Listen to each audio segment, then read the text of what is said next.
Hello বন্ধুরা, আমি আজ আলোচনা করব বহু বিজ্ঞানের বিষয় নিয়ে আলোচনা করব। বহু বিজ্ঞানী তাদের চিন্তা ভাবনা, তাদের যা সম্পদ রেখে গেছে পরবর্তী, যেরকম নিউটনের 3টে সূত্র, যা এই সূত্রগুলো নিউটন, গ্যালিলিও, পিথাগোরাস এই সমস্ত সূত্রের উপর ভিত্তি করে, যেরকম বীজগণিত করতে গেলে সূত্রে পড়ে, এরকম বিভিন্ন বিজ্ঞানী তাদের সূত্র বা নিউটনের বলবেগের 3টে সূত্র হচ্ছে: বাহ্যিক কোনো বল প্রয়োগ না করলে স্থির বস্তুর স্থির থাকবে এবং সুষম গতিতে সরল পথে চলতে থাকবে। এরকম ঘড়ির কাঁটার যে গতিটা, তারপরে আমাদের পৃথিবীর যে ঘূর্ণায়ন, পশ্চিম থেকে পূর্ব দিকে যে ঘূর্ণায়মান হচ্ছে, এর গতির বাহ্যিক কোনো বল প্রয়োগ করছে না, এটা সুষম গতিতে সবসময়, যেরকম 24 ঘন্টা এই যে সময় মতন চলছে। এটা হচ্ছে প্রথম সূত্র। এরকম দ্বিতীয় সূত্র হচ্ছে বস্তুর ভরবেগের পরিবর্তনের হার উহার প্রযুক্ত বলের সমানুপাতিক। অর্থাৎ একটা ছলা এবং একটা পাথরের ভর বেশি, এর বলও বেশি। কারণ একটা পাথরকে যখন জোরে ছুঁড়ে দেওয়া হয় তো তখন অনেক দূরে যায়, কিন্তু একটা ছোলাকে যদি ছুঁড়ে দেওয়া হয় তো খুব বেশি দূরে যাবে না, কারণ ছোলার ভর কম, এর শক্তিও কম, এর বস্তুর ভরবেগ উহার প্রযুক্ত বলে সমান। অর্থাৎ যদি ওজন বেশি হয় তার গতি, তার বল বেশি হবে।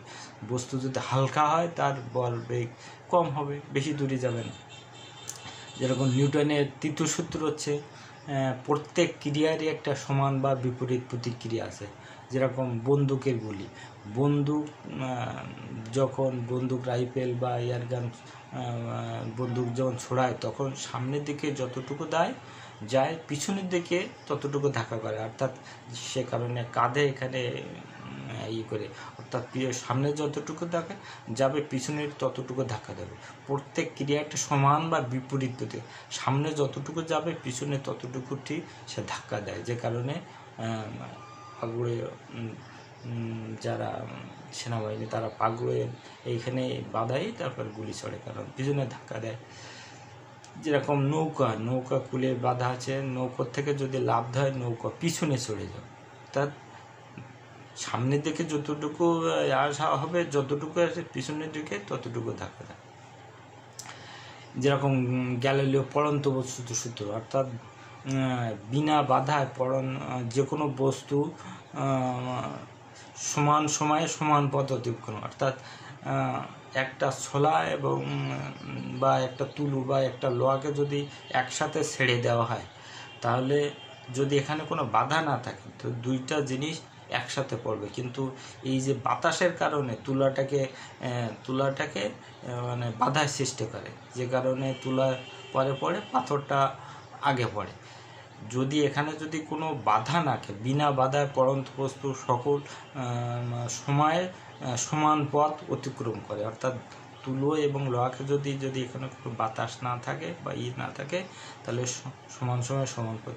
কারণ বাতাসের একটা ভর বা ওজন আছে। একটা পাটকাঠিতে মাঝখানে একটা দাড়িপাল্লার মতন এক বেলুনে এক মাথায় একটা হাওয়া দিলাম, বেলুন বেশি করে আর একটা কম, দেখা যাচ্ছে যে বেলুনে হাওয়া আছে সেই বেলুনটা ওজন বেশি, কারণ বাতাসের ভর আছে, ওজন আছে, এটা বাতাস জায়গা দখল করে।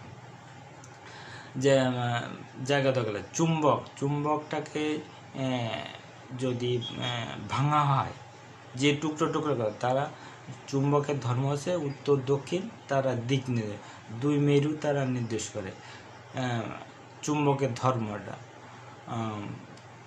নিউটনের যে মাধ্যাকর্ষণ শক্তি আবিষ্কার, নিউটন এক সময় আপেল গাছের নিচে বসেছিলেন, দেখলে একটা আপেল নিচে দেখে, তখন সেই আপেল নিয়ে চিন্তা ভাবনা করল যে আপেলটা তো নিচে না পড়ে উপর দিয়ে যেতে পারত। তখন তিনি এই আপেল নিয়ে গবেষণা করতে করতে দেখা গেল তিনি মাধ্যাকর্ষণ শক্তি আবিষ্কার করলেন। যে মাধ্যাকর্ষণ, এই যে আমাদের এখানে একটা যে কোনো বস্তুর একটা মাধ্যাকর্ষণ শক্তি আছে, আবার ঊর্ধ্বকর্ষণ শক্তি আছে যেরকম, এবং পৃথিবীর একটা এমন স্তর আছে সেখানে উপরেও যাবে না নিচেও যাবে না, মাঝামাঝি স্তর আছে। এবং ঊর্ধ্বগতি বলে, আর মাধ্যাকর্ষণ। এইভাবে পরবর্তীতে আস্তে আস্তে বিজ্ঞানীরা এইভাবে নিউটন প্রথমে এই মাধ্যাকর্ষণ শক্তিটা আবিষ্কার করেছে, যে মাধ্য একটা শক্তি আছে যাকে আমরা ছিটকে পড়ি না, কারণ পৃথিবী তো ঘূর্ণমান, আমরা ছিটকে পড়ি না, যে কারণ মাধ্যাকর্ষণে একটা শক্তি আছে। এই সমস্ত বিজ্ঞানী নিউটন, গ্যালিলিও, পিথাগোরাস, তারপর আর্কিমিডিস যে ভরবেগে আর্কিমিডিসে একটা সূত্র আবিষ্কার করেছে। তিনি এক সময় এই রাজাবাসারের অধীনে এই সমস্ত বিজ্ঞানীরা চর্চা করছে। তা আর্কিমিডিসকে বলা হলো যে আমার এই মুকুটে কতটুকু খাদ আছে সেটা তোমাকে বের করতে হবে। তখন চিন্তা ভাবনা করতে করতে করতে তিনি স্নান করতে গেলেন, একটা পরিপূর্ণ কুয়ায় নামলেন, পাতকুয়ার ভিতরে নামলেন। দেখা গেল তিনি যখন নামলেন তখন কিছুটা পানি পড়ে গেল। তখন সেখানে যে ইউরিক অ্যাসিড যে পেয়েছি, তখন ওই একটা পাত্রে, পরিপূর্ণ পাত্রে মুকুটটা ডুবাই দেওয়ার পরে যে পানিটা পড়ে গেল, ওই পানির ওজন এবং যে হারানো ওজন, যে খাদ কতটুকু আছে, এটা তিনি আর্কিমিডিস আবিষ্কার করেছিলেন।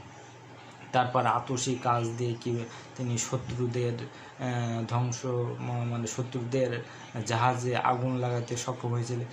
এইভাবে বিভিন্ন বিজ্ঞানী তাদের কৃতকর্ম রেখে গেছেন, যা পরবর্তীতে আস্তে আস্তে উন্নতি হয়ে, যেরকম বিদ্যুৎ অর্থাৎ বাষ্প ইঞ্জিন আবিষ্কার করলেন।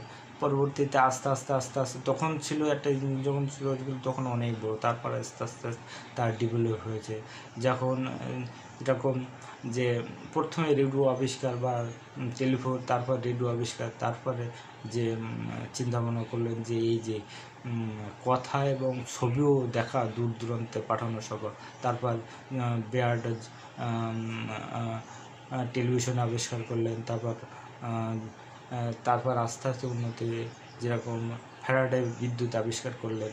তারপর চার্লস ব্যাবেজ কম্পিউটার আবিষ্কার করলেন। তারপর আস্তে আস্তে একটা বৈজ্ঞানিক কিছু রেখে গেছেন, পরবর্তী বৈজ্ঞানিক সেই সমস্ত চিন্তা ভাবনা করে এই সভ্যতাটাকে, এই বিজ্ঞানের জগৎটাকে অনেক উন্নতি নিয়ে আসছে। যেরকম এই সমস্ত নিউটন, গ্যালিলিও, পিথাগোরাস, এই সমস্ত তাদের চিন্তাভাবনা, তাদের সূত্র, এই সমস্ত সূত্র, তাদের চিন্তাভাবনা কাজে লেগে পরবর্তীতে বহু জিনিস আবিষ্কার হয়েছে, বহু তাদের বিজ্ঞান জগৎটা, সভ্যতাটা আরও উন্নতি হয়েছে। তো এই সমস্ত চিন্তাভাবনাগুলো আমাদের মাথায় রাখা উচিত, বা এই সমস্ত চিন্তাভাবনা আমাদের আস্তে আস্তে আমরাও প্রত্যেকটা কাজে সেই চিন্তাভাবনা করে কোনো কিছু ডেভেলপ করতে পারি। তাদের সূত্র, তাদের যেরকম বৈজ্ঞানিকরা অনেকেই ফলো করে বিভিন্ন, আজকাল বাচ্চারা যেটুকু ছোটো যে দেওয়া যায় ওই রিমোট প্লেন বা রিমোটই তৈরি করছে, অনেক ক্ষুদে বৈজ্ঞানিকরা এই সমস্ত তৈরি করছে তাদের চিন্তাভাবনা। এই সমস্ত চিন্তাভাবনা যখন ছোটো বয়সে করছে, পরবর্তীতে ভবিষ্যতে তারা বড় বড় পরিকল্পনা করে তারা অনেক কিছু আবিষ্কার করতে পারবে। তাদের যাদের যে সমস্ত সামান্য থেকে তারা যদি মাথায় সমস্ত সময় পেল, সময় অবস্থায় না করলে তারা চিন্তা ভাবনা, তাদের ব্রেনটাকে, তাদের প্রযুক্তিটাকে আস্তে আস্তে অনেক ডেভেলপ। তো দর্শকবৃন্দরা, আমার ভিডিওটি যদি ভালো লাগে লাইক এবং সাবস্ক্রাইব। ধন্যবাদ সবাই।